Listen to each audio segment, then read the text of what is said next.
Au fond du gaullisme, au fond de la pensée du général de Gaulle, il y a un vrai souci de la question sociale, une vraie inquiétude sociale. Si on entend par gauche le souci de la question sociale, évidemment qu'il y a une part de gauche chez le général. Mais il vous répondrait probablement, s'il était des nôtres aujourd'hui, que c'est pas détachable non plus de sa formation catholique. Salut à toi, cher crayonniste.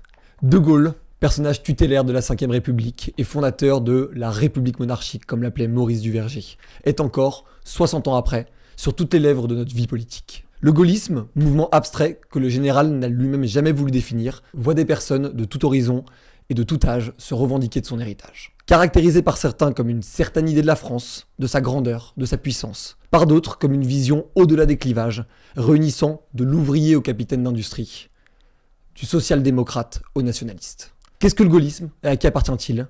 Et surtout, est-il encore d'actualité? Vos débatteurs sont prêts, votre présentateur est prêt. T'es prêt toi Anto? On se retrouve dans le ring. Vous mentez.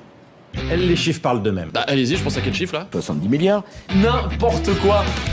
Je pensais à 1000. C'est pas le concours de la petite blague. Parce que tu veux, j'entends pas. Non, Trouvez ça normal? Ni bien ni pas bien, je peux venir pour avoir des bons, des mauvais points. Que vous le voulez ou non, vous avez une tête d'arabe, vous ressemblez à mon oncle Mahfoud au Maroc. Ah, Monsieur Chambaud, votre adversaire vient de marquer un point, une réaction. Les gens n'ont plein le cul des arabes. On se calme là, merde! Pas possible, c'est pas une cour de récré, merde! Faites la paix.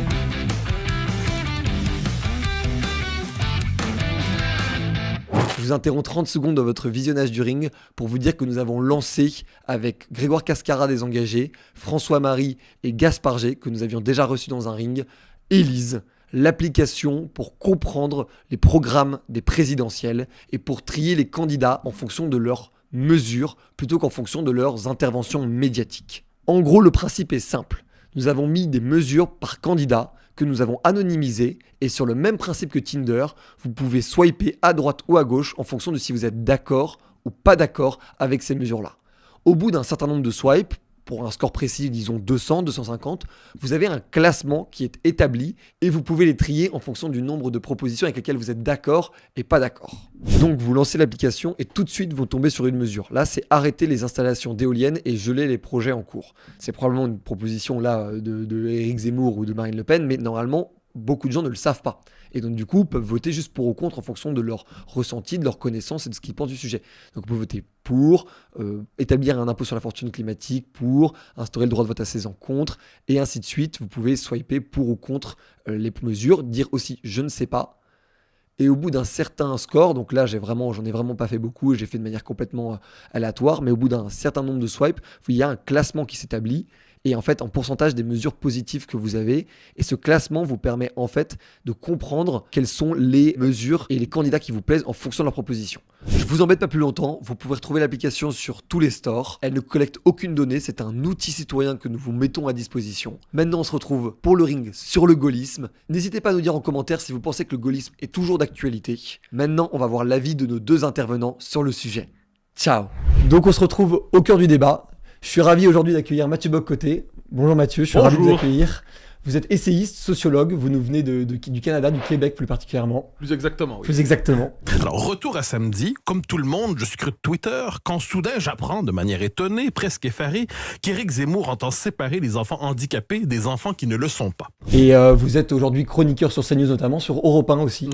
Et vous êtes essayiste aussi, vous écrivez énormément, vous animez énormément la vie politique, d'abord canadienne et québécoise et maintenant française. Et nous sommes aussi avec Pierre Mananti, qui est historien et conseiller politique d'Emmanuel Vargon, qui est ministre du Logement. Enchanté. Bonjour Pierre. Et merci de m'avoir invité. Avec grand plaisir. Vous avez écrit un livre sur le gaullisme social, qui est un mouvement que vous définirez du coup pendant ce débat, et qui cherche à parler de la vision plutôt de gauche et plutôt sociale de l'œuvre du général de Gaulle. Donc du coup, j'aimerais qu'on se pose cette première question qui va permettre de poser aussi un peu les termes du débat. Donc, qu'est-ce que le gaullisme et à qui appartient-il? Et finalement, est-ce que le gaullisme est intrinsèquement de droite? Qui est quand même aujourd'hui, la majorité des gens qui le revendiquent sont plutôt de droite, mais beaucoup de gens s'en revendiquent plus globalement. Est-ce que le gaullisme est plutôt de droite? C'est une vraie question. En fait, lorsque le général de Gaulle crée son mouvement politique, définit le gaullisme et finalement le positionne sur l'échiquier politique, il rejette à la fois les partis de gauche, dont il ne partage pas la vision constitutionnelle. Il faut se souvenir que le gaullisme politique naît après la Seconde Guerre mondiale. Le général de Gaulle revient au pouvoir, fait d'abord un gouvernement d'union nationale, avec des gens de gauche, des gens de droite, et puis très rapidement est en rupture avec la gauche française, qui voudrait un régime parlementaire, alors que lui imagine, vous l'avez dit en introduction, un autre régime plus présidentiel. Donc il est en rupture avec la gauche, et en même temps il est aussi en rupture avec la droite. Puisque lorsque le général de Gaulle crée son propre parti, en 1947, le Rassemblement du peuple français, il est en guerre avec les démocrates chrétiens, qui représentent la droite française, le MRP, c'est le nom de ce parti, et il leur reproche à eux une certaine tiédeur dans les réformes, un manque de vision sociale de la société, et finalement de ne pas donner assez de corps aux nouvelles cohésions sociales que lui voudrait redonner au pays. Donc, gaullisme ni de gauche ni de droite, c'est un petit peu la définition qu'on pourrait en donner, et d'ailleurs le général parle d'un parti, d'un mouvement, d'une idée qui est au-dessus des partis, au-dessus des clivages. C'est un des grands axes de définition du gaullisme, justement, cette non-appartenance ni à la gauche ni à la droite. Le fait que les partisans de droite et les partisans de gauche me déclarent que j'appartiens à l'autre côté prouve précisément ce que je vous dis. C'est-à-dire que maintenant, comme toujours, je ne suis pas d'un côté, je ne suis pas de l'autre, je suis pour la France. Et en même temps, vous avez raison de le dire, le gaullisme est plutôt un mouvement politique qu'on classe à droite, en particulier à partir de 1951 et surtout à partir de 1958 lorsque le général de Gaulle revient au pouvoir. Et ce classement à droite, il s'explique parce que l'histoire française avance, évolue, les lignes politiques se retracent également, et donc lorsque le général de Gaulle revient au pouvoir en 1958, le paysage politique français se découpe entre ceux qui sont pour de nouvelles institutions, derrière le général de Gaulle, et ceux qui au contraire s'y opposent, et le camp de ceux qui s'y opposent, ce sont d'abord les gens de gauche, derrière François Mitterrand notamment, qui sera candidat à l'élection présidentielle 65. Donc ce positionnement à droite, il vient de 1958, cette recomposition du paysage français, de cette opposition du général de Gaulle à la gauche, mais en réalité, dans son ADN, dans son esprit, le mouvement du général de Gaulle et le gaullisme, c'est un parti ni de gauche ni de droite, et même, et on pourra en parler un peu plus longuement, avec beaucoup d'inspiration de gauche. Complètement. Mathieu Bock-Côté, vous pensez qu'il peut exister un gaullisme ou de gauche ou hors de la droite, en tout cas ? Alors, il y a une tentation récurrente du gaullisme de gauche. On veut qu'il existe, on ne cesse de chercher ses traces ou les manifestations de son existence. Et le simple désir de le voir exister fait en sorte qu'il existe d'une certaine manière. Une fois que c'est dit, le gaullisme, et là j'utilise le mot sans sa connotation péjorative, mais est une forme de nationalisme, entre guillemets, pas au sens d'extrême droite, conservateur, réformiste et romantique tout à la fois. C'est-à-dire conservateur, parce que c'est quand même globalement le parti de la tradition, de la continuité historique. De Gaulle, lorsqu'il proclame la Ve République... C'est dans la légalité que moi-même et mon gouvernement avons assumé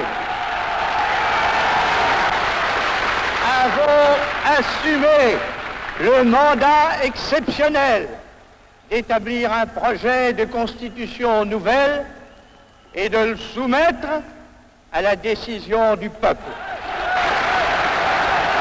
A l'impression de résoudre la question de la souveraineté, de la légitimité, qui serait en suspens depuis 1789. Donc De Gaulle, je dirais qu'il restaure la monarchie sous la forme républicaine. Il y a une conception de la nation. Tous ceux qui aujourd'hui voudraient réduire la nation aux valeurs républicaines, entre guillemets, sont tout à fait étrangers au gaullisme. Le gaullisme est sous le signe de la continuité historique. Ensuite, je dis conservateur, romantique. Pourquoi? Parce qu'une forme de patriotisme presque mystique. La légitimité gaulienne est une légitimité démocratique, mais qui n'est pas que démocratique. En 1940, lorsqu'il décide de partir vers Londres et dit « La France, c'est moi », c'est que c'est au nom d'une idée de la nation plus profonde que les institutions qu'elle s'est données à ce moment précis qu'il dit « J'incarne la résistance ». Donc, au-delà des institutions qui, pour l'instant, trahissent la nation, une forme de source mystique, je m'y accroche et j'incarne la nation 40. Et en 1958, quand il revient dans des circonstances que la pudeur nous empêche de nommer quelquefois un coup de force, mais c'en est un néanmoins en 1958, eh bien, il revient encore une fois au nom d'une légitimité qui est plus profonde que celle des institutions présentes, mais qu'il veut faire avaliser par les institutions. Donc c'est important de le dire comme tel. Réformiste, pourquoi? Parce que le général de Gaulle, c'est une de ses formules d'ailleurs, il dit il faut épouser l'esprit de son temps. Donc globalement, il accepte l'époque. n'est pas enthousiaste pour elle. Ne nous contons pas d'histoire. Le monde tel qu'il se dessine n'est pas le monde qui l'enthousiasme. Après la guerre, les modernisations sociétales et ainsi de suite. Néanmoins, il croit qu'il faut adhérer à l'esprit de l'époque pour conserver, c'est ce que disait Régis Debray, c'est ce que disait aussi Marcel Gauchet, il faut pour conserver le noyau sacré de la France, la part éternelle de la France, il faut épouser l'esprit de son temps. Ensuite, politiquement, quoi qu'on en dise, le gaullisme s'est situé dans ce qu'on appelle la droite. Je suis loin d'être un parti... J'aime pas le clivage gauche-droite, je pense que c'est un clivage qui est tout à fait périmé, mais puis, qui est même assez limité dans sa capacité descriptive.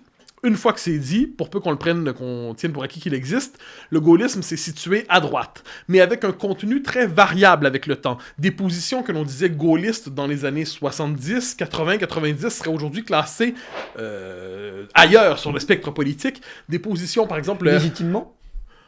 Je pense que, vous savez, je vous le donne tout de suite pour ne pas avoir à le répéter 50 fois de mon point de vue. Pour moi, c'est la gauche qui décide ce qu'elle repousse à droite. C'est-à-dire, globalement, qu'est-ce que la droite? C'est un rassemblement de proscrits.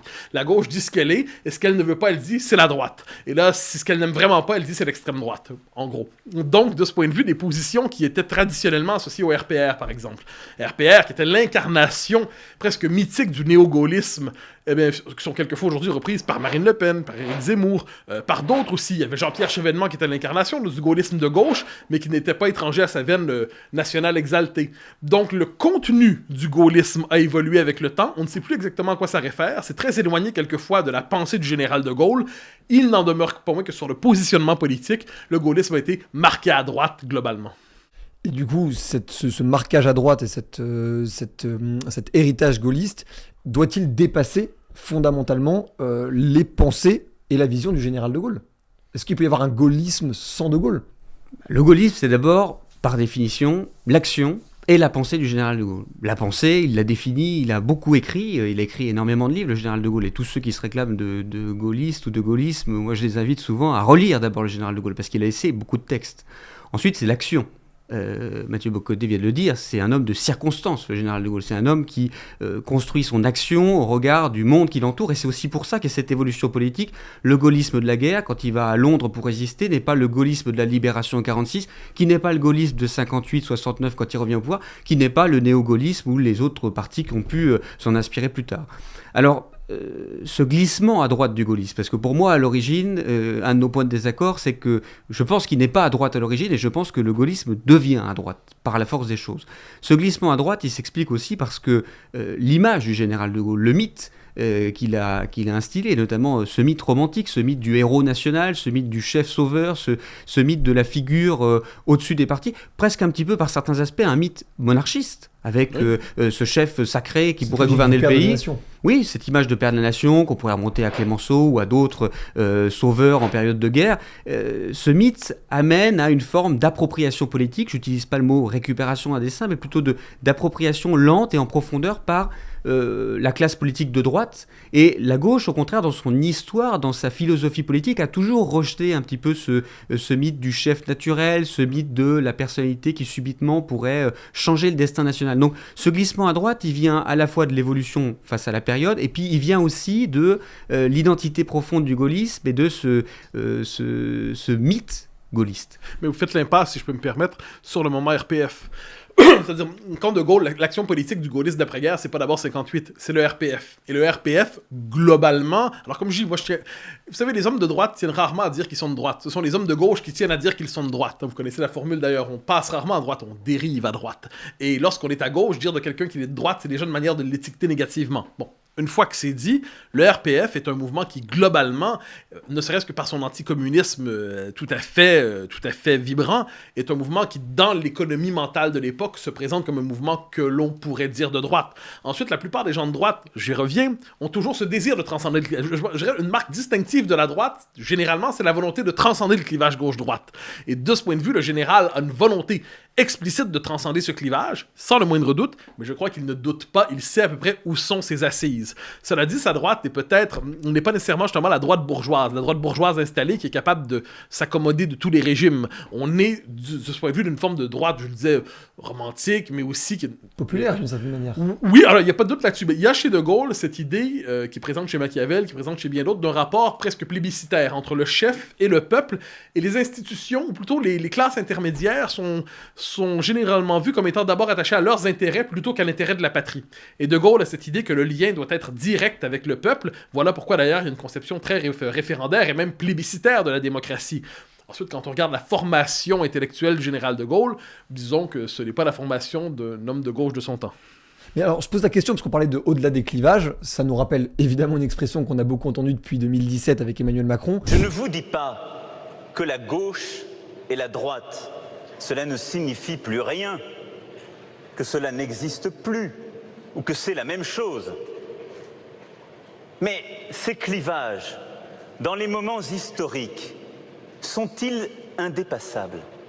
Est-ce que le parallèle peut être fait, ou c'est vraiment, c'est pas du tout la même chose entre le gaullisme et le macronisme, on va dire, d'une certaine manière ? Il est compliqué.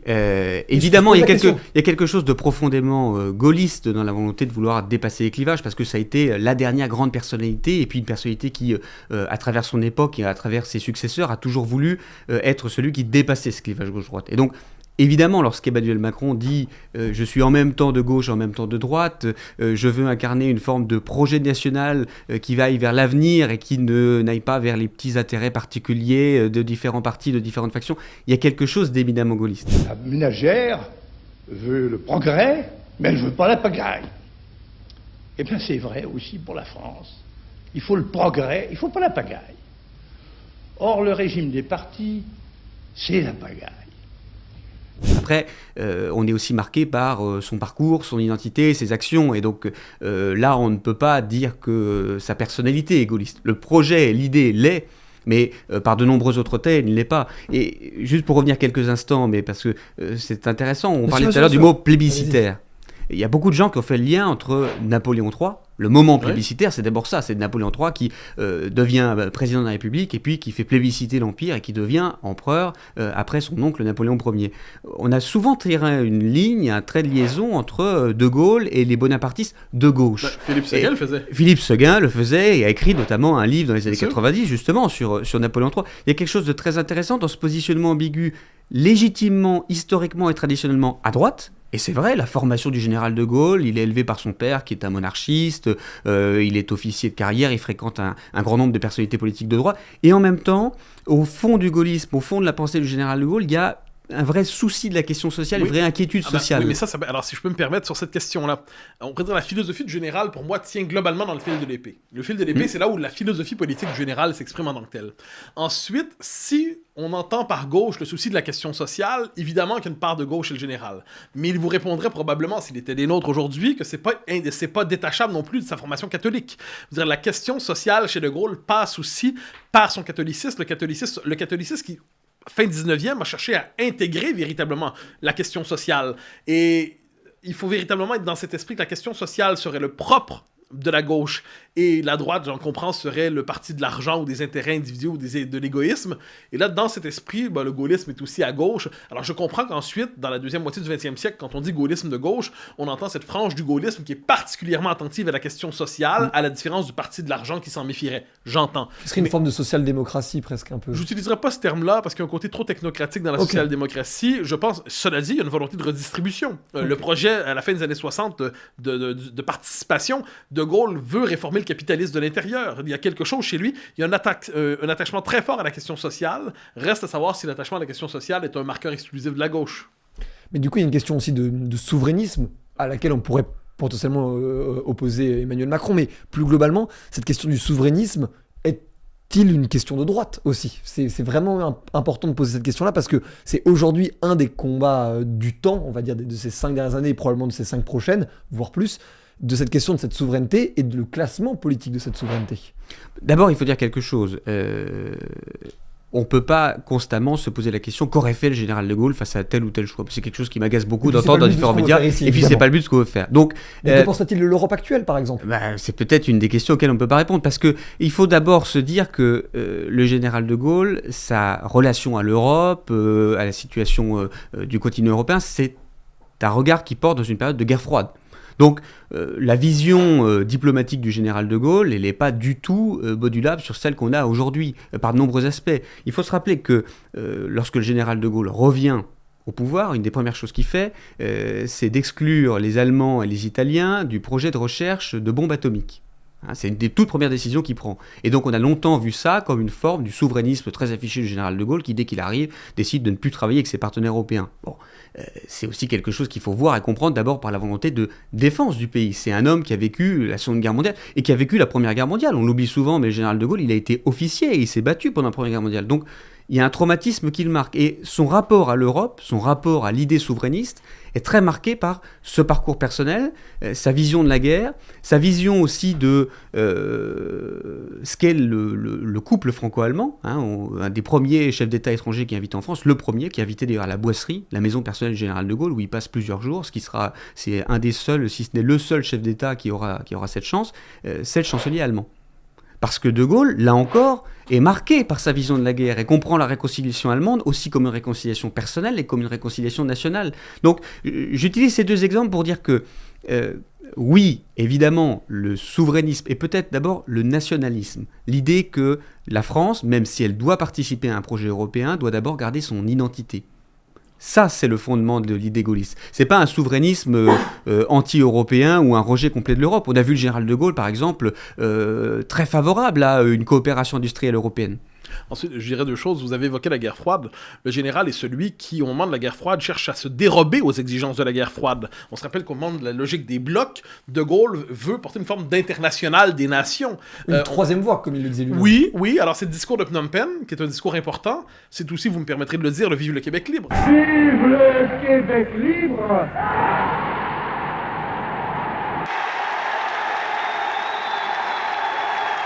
24 juillet 67, enfin, après la traversée du chemin du roi, vive le Québec libre, qu'est-ce qu'il nous dit? Il nous dit qu'il embrasse à sa manière la question nationale. Dans une époque où le monde est franchement divisé selon des critères idéologiques, il rappelle l'importance du principe national. Et ça, je pense que c'est au cœur de la vision gaullienne. Il y a le fait que la nation n'est pas on dirait aujourd'hui, une construction sociale artificielle. Non, les nations sont inscrites dans la réalité du monde et la vocation d'une nation est de s'accomplir politiquement par la maîtrise de l'État.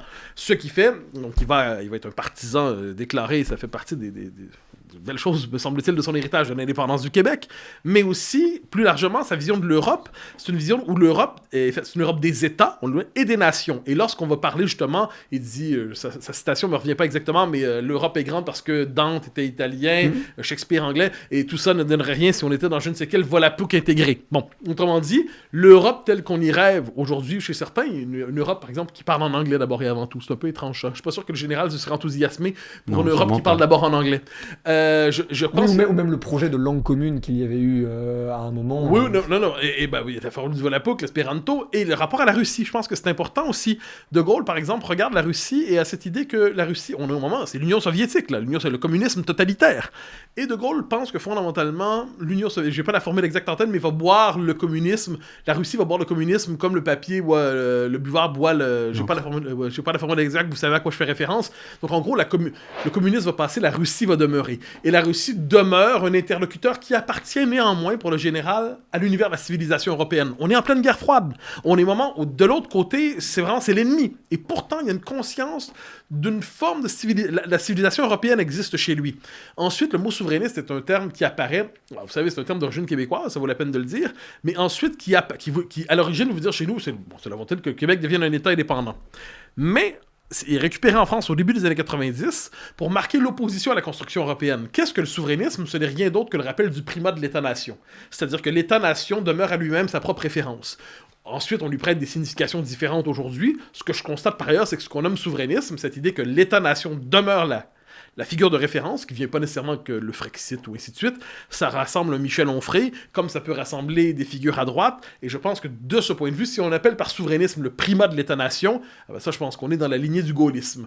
Puis ensuite, mais vous avez tout à fait raison de le dire, ceux qui ensuite ne cessent de surinterpréter la pensée du général pour justifier un choix et son contraire, c'est assez lassant. Ensuite, reconnaître que des lignes de fond, c'est faire du général de Gaulle un fédéraliste européen, ça relèverait, me semble-t-il, de l'acrobatie mentale exagérée. C'est la pause ou la mi-temps de ce débat. On aime beaucoup faire ça parce que ça nous permet, selon nous, d'humaniser aussi un peu les positions qui sont prises. J'aimerais que vous nous racontiez chacun votre tour, sans forcément que l'autre réagisse, une anecdote personnelle de pourquoi le général de Gaulle ou le gaullisme vous touche, vous particulièrement, plutôt que quelqu'un d'autre dans la société, ou en tout cas vous. Si vous voulez bien commencer. Bien sûr, avec plaisir. Peut-être évoquer ma rencontre avec ce beau sujet. Moi, j'ai eu la chance, je suis historien de formation, lors de mes études à l'école normale, de m'intéresser à cette question du gaullisme et de travailler à la Fondation Charles de Gaulle, qui, pour l'anecdote, elle est amusante, est flanquée d'une grande croix de Lorraine et d'un immense drapeau, et se situe en face de l'ex-siège du Parti socialiste. Donc, à l'époque, il y avait deux bâtiments très politiques qui se faisaient face. Et donc, j'ai eu la chance en 2013 de rentrer dans cette belle maison, d'y faire une partie de mes études, d'y travailler également au niveau des archives. Et quand on est historien, moi j'ai eu la chance de publier récemment un livre avec quelques révélations. Ça montre qu'il y a encore beaucoup de choses à trouver, à découvrir sur le gaullisme, parce qu'il y a eu une part secrète dans le parcours du général de Gaulle. Et je vous parle de ça parce que j'ai eu la chance en 2013 et en 2014 de rencontrer deux personnes qui sont toutes les deux disparues, mais c'est l'occasion d'évoquer leur mémoire, puis c'est des personnes qui me sont chères. La première, c'est un monsieur qui s'appelle Michel Enfrol. Je ne suis pas sûr que beaucoup de vos auditeurs le connaissent. De celle que j'ai entendue aujourd'hui, qui était à la fois mignonne et surprenante, on m'a demandé pourquoi De Gaulle est-il mort. Alors évidemment... Mais c'était un amoureux du gaullisme, c'était le journaliste qui a commenté les images de l'alunissage d'Armstrong sur la Lune en 69, et qui était le président des jeunes du RPF de Gaulle, qu'on a évoqué tout à l'heure à plusieurs reprises. Et c'est quelqu'un, moi, qui m'a pris sous son aile, m'a accompagné dans cette maison, m'y a fait rentrer, m'a aidé à rencontrer aussi beaucoup de gens, m'a initié au goût de l'histoire et au goût de l'histoire gaulliste, et donc je voulais évoquer sa mémoire. Puis un autre monsieur qui est malheureusement décédé il y a quelques jours, qui s'appelle Gilles Le Béguec, qui est un historien formidable, qui est aussi quelqu'un qui a été une des bonnes étoiles sur mon parcours d'historien en herbe, qui a longtemps été président du conseil scientifique de cette fondation, donc qui publiait des travaux, des colloques, les origines du général de Gaulle, ses ministres, son entourage. Il s'intéressait beaucoup à cette question de l'entourage. L'homme n'est pas seul, mais qui est autour de lui. Et moi, c'est une des raisons pour lesquelles j'ai voulu travailler sur cette question du gaullisme social. C'était aussi qui sont les entourages. Comment, au-delà de l'homme, du général de Gaulle, comment le gaullisme a vécu à travers d'autres personnes. Quels sont les vecteurs d'influence ? Exactement. Très sympa. Alors, anecdote dis-je en deux temps. À la maison, très jeune, mon paternel avait le micro-sillon, disait, le 45 tours, le 33 tours, je sais pas exactement, des discours du général de Gaulle au Québec en 67. Et j'étais assez jeune, puis il m'avait fait écouter la plupart de ces discours-là, notamment le Vive le Québec libre, et en me disant, c'est important, écoute ça, c'est un moment important de notre histoire. Oui, papa, oui, j'avais tout à fait raison, c'est un moment essentiel. Et ensuite, je me souviens, moi je suis pas un manifestant de nature, j'ai pas l'habitude de participer à des événements avec des pancartes, et ainsi de suite, des affiches, ça m'énerve.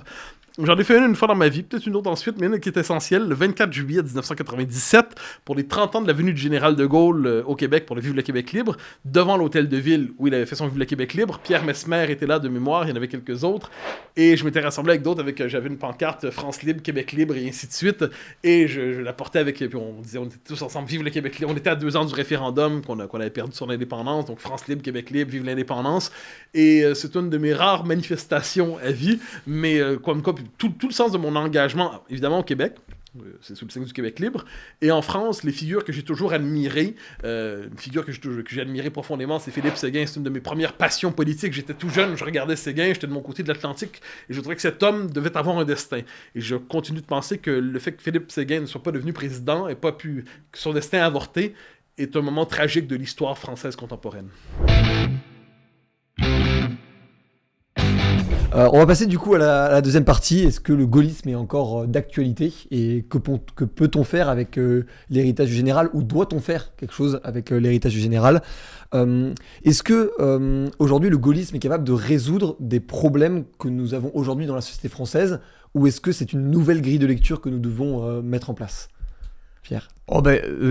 Moi, je suis persuadé que le gaullisme est le nom d'autre chose, c'est-à-dire d'un ensemble d'idées, et donc il a encore une complète modernité. Pour répondre concrètement, oui, le gaullisme est une clé de solution pour beaucoup de choses. Maintenant, en quoi est-il une solution et quelle réponse apporte-t-il aux défis contemporains ?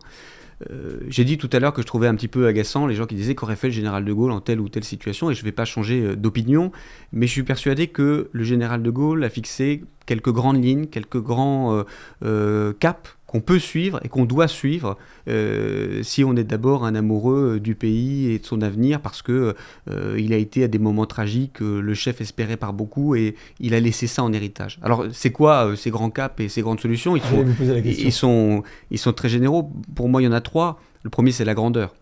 Le général de Gaulle, ça a été au moment de la résistance, dans son combat contre les puissances étrangères et contre les puissances alliées, qui ne voulait pas de voir une grande puissance française après la guerre.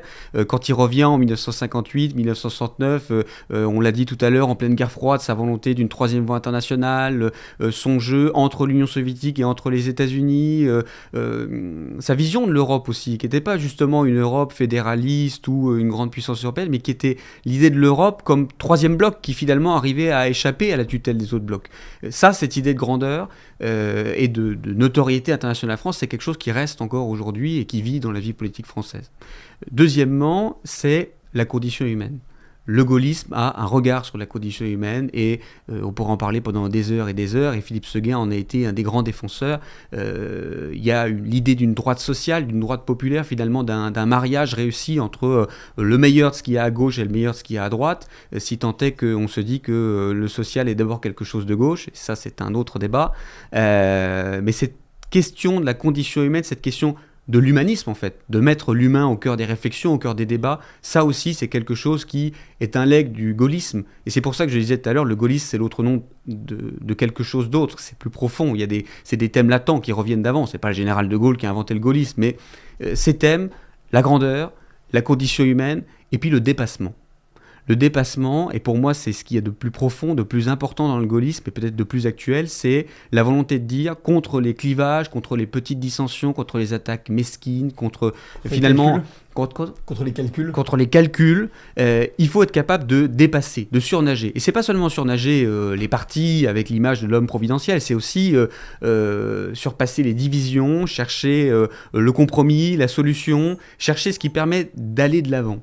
Et ça, il y a quelque chose, moi quand j'écoute les gens, quand je les rencontre, quand je participe à des débats politiques, les gens, ce qu'ils nous disent, c'est ça ne nous intéresse pas le parti d'un tel ou d'un autre. Ce qui nous intéresse, c'est où va la France en 2030, où va la France en 2050. Et ce positionnement qui est qui est vraiment, pour moi, l'ADN du gaullisme, ce dépassement, arrêtons de faire de la politique politicienne et faisons de la politique qui fait avancer le pays, ça c'est le gaullisme. Et ça, je suis persuadé que c'est tout à fait contemporain.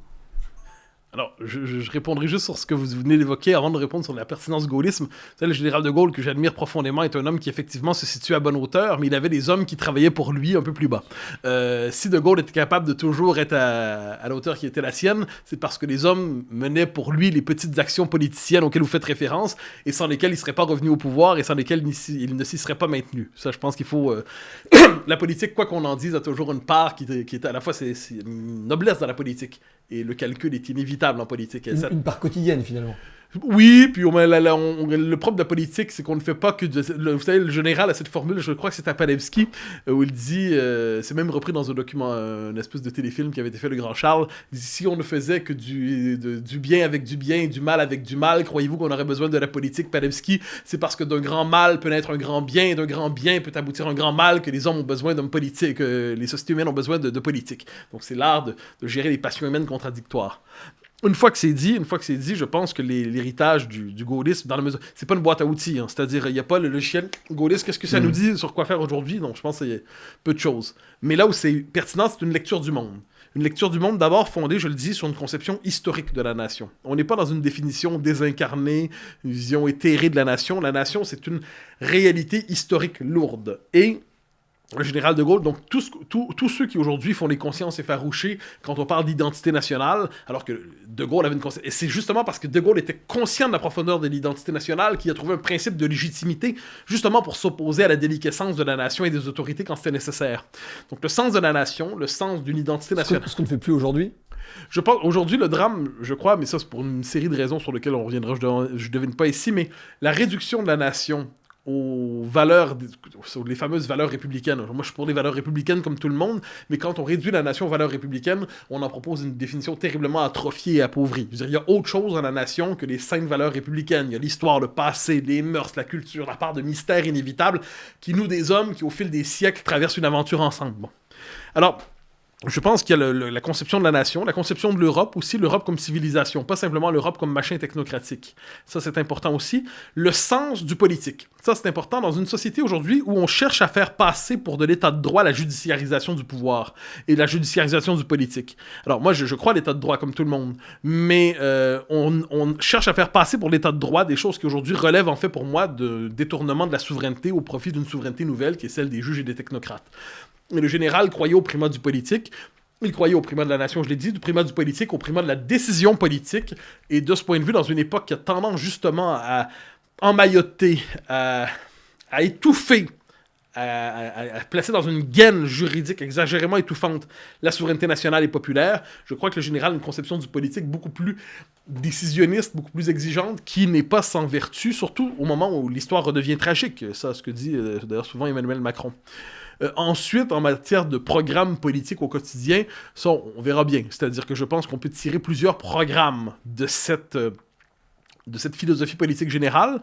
Je dirais que si on veut retrouver, comme je dis, non pas des solutions, mais un cadre mental qui permet d'appréhender la réalité des choses, une conception de l'être humain aussi, il faut relire beaucoup de livres du général. Mais franchement, Le fil de l'épée, je l'ai dit, qui est pour moi sa philosophie politique, les mémoires de guerre et mémoires d'espoir, peut-être même quelquefois davantage les mémoires d'espoir, mais bon, j'aime beaucoup les mémoires de guerre, et aussi, sur les quelques livres qui lui ont été consacrés, parmi les meilleurs, il y a celui de Régis Debray, À demain de Gaulle, celui de Daniel Mahoney, The Gaulle Statesmanship and Democracy, on pourra nommer quelques-uns, qui ont compris, je crois, la philosophie politique du gaullisme. Ensuite, d'une philosophie politique, on peut tirer d'autres différentes conclusions, mais si on est sur ce noyau, conception de l'État, conception de la nation, conception de la décision politique, responsabilité personnelle du dirigeant qui s'engage devant l'histoire, conception de la nation dans sa densité existentielle, je crois qu'on n'est pas trop loin quand même de la vérité fondamentale du gaullisme.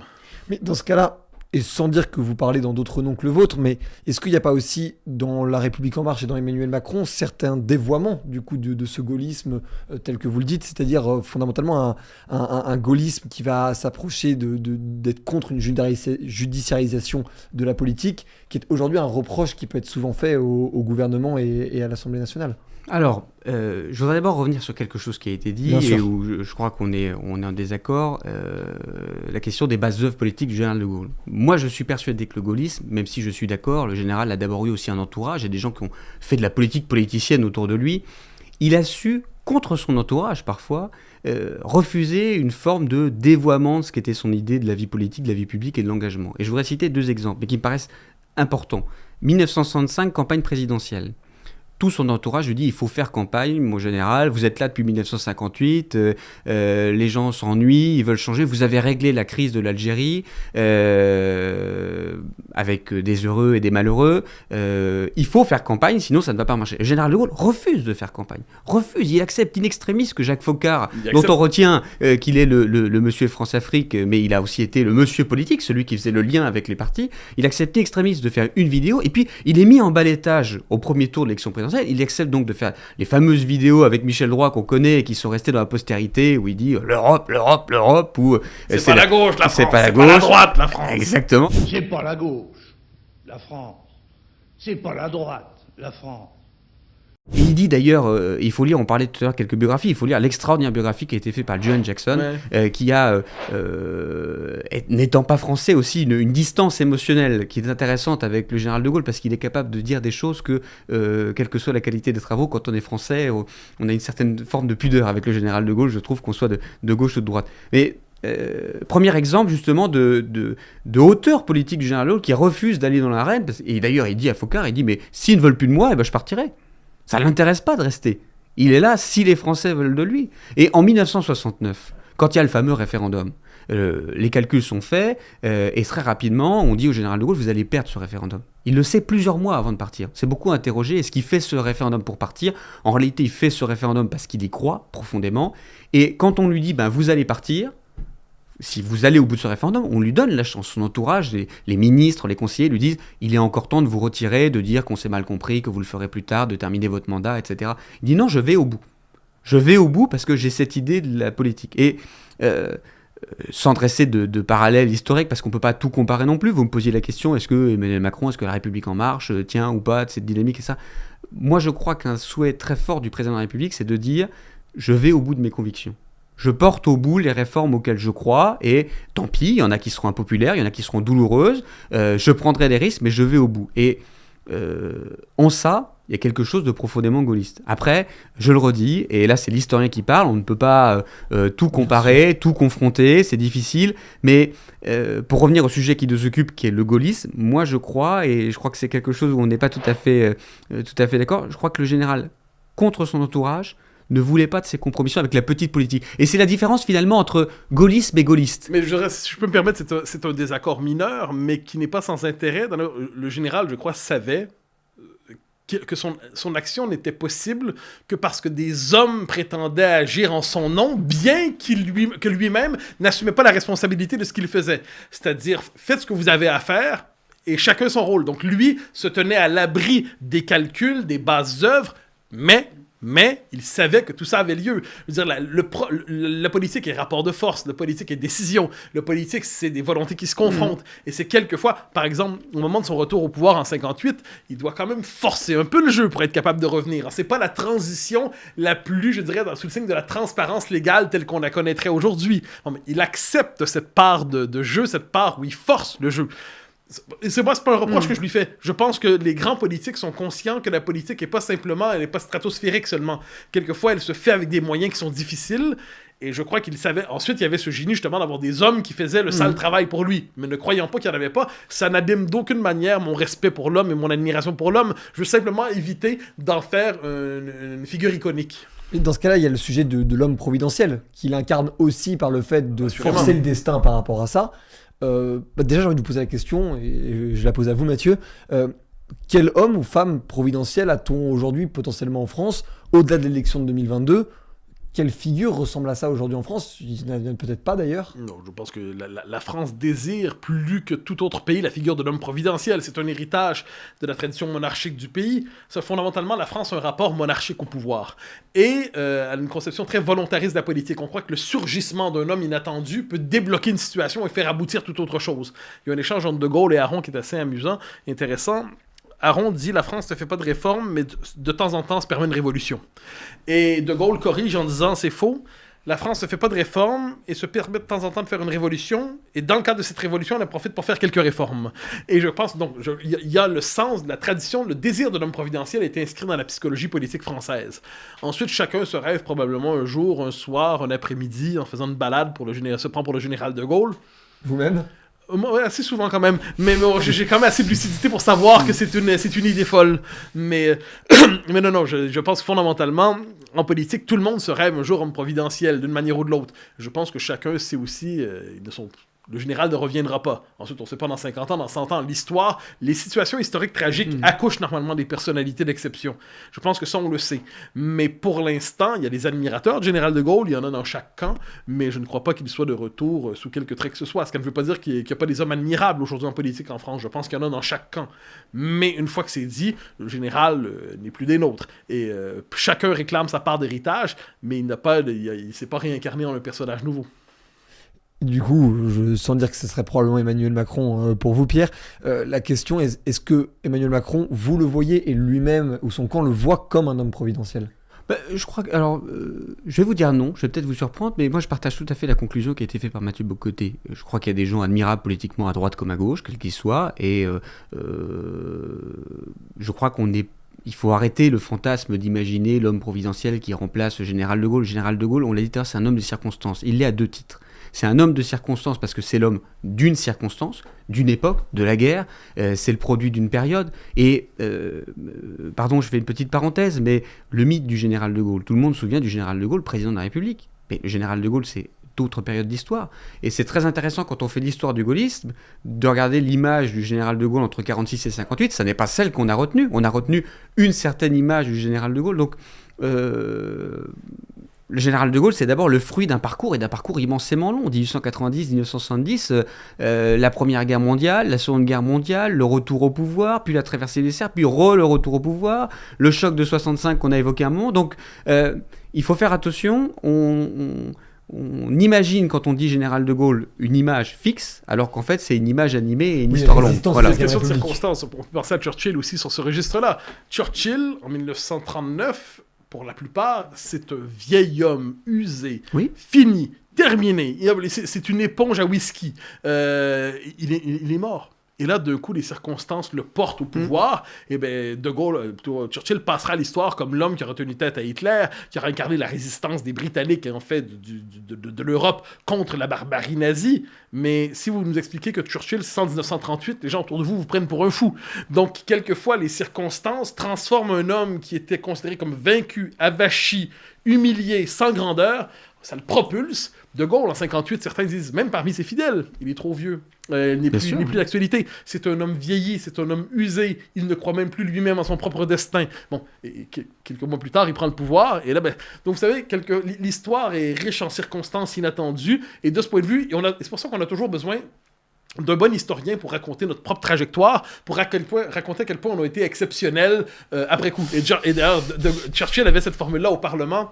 Je n'ai pas l'échange exact en tête, mais en gros, il me dit, à l'échelle de l'histoire, monsieur, votre rôle sera absolument terrible. Je dis, comment le savez-vous, monsieur Churchill? C'est moi qui l'écrirai. Donc, il y a quand même cette idée que...